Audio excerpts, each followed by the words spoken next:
method of inquiry is particular to the work that I teach, that of the diamond approach.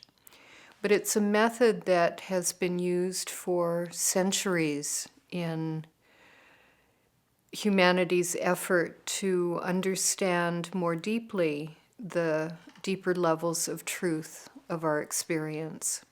Socrates was probably the biggest proponent of inquiry. It was the central method that he used in order to teach his students.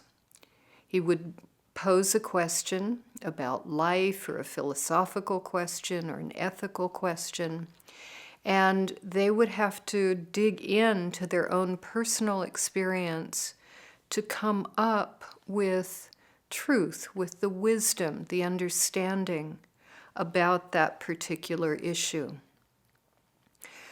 Rather than inquiry being something that's primarily of the mind, which is the biggest misconception and the biggest stumbling block that many people have, even those who have been students of the Diamond Approach for many, many years, it's probably the biggest issue that gets in the way of one's inquiry being really effective.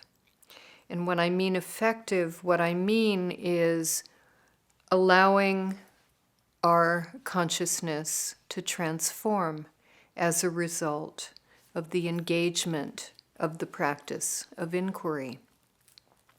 So if you've been inquiring, if you've been attempting to do this practice for a long, long time, and you don't feel a sense of things deepening and opening and understanding going on in your consciousness such that you're dropping more deeply into your experience, you might begin to ask yourself whether you're simply following a thread that you have in your mind about what you think the correct answer is to the question that's being posed, or some kind of mental preconception about where your inquiry should be taking you or could be taking you.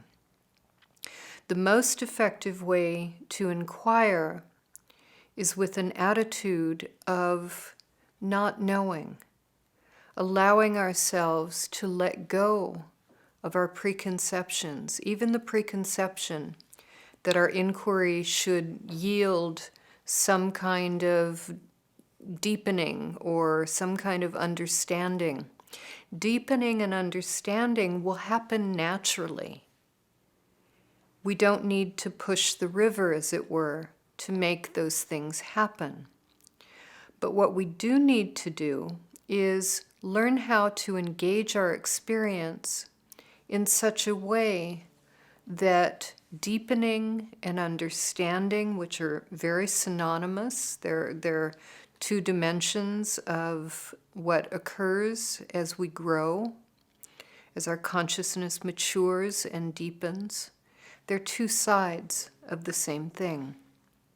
So the sense, the felt sense of things opening up, deepening, of getting closer to a deeper truth within our experience, and understanding, knowing more, having a sense of deep insight. They're basically two sides of the same process that can occur as we learn to inquire.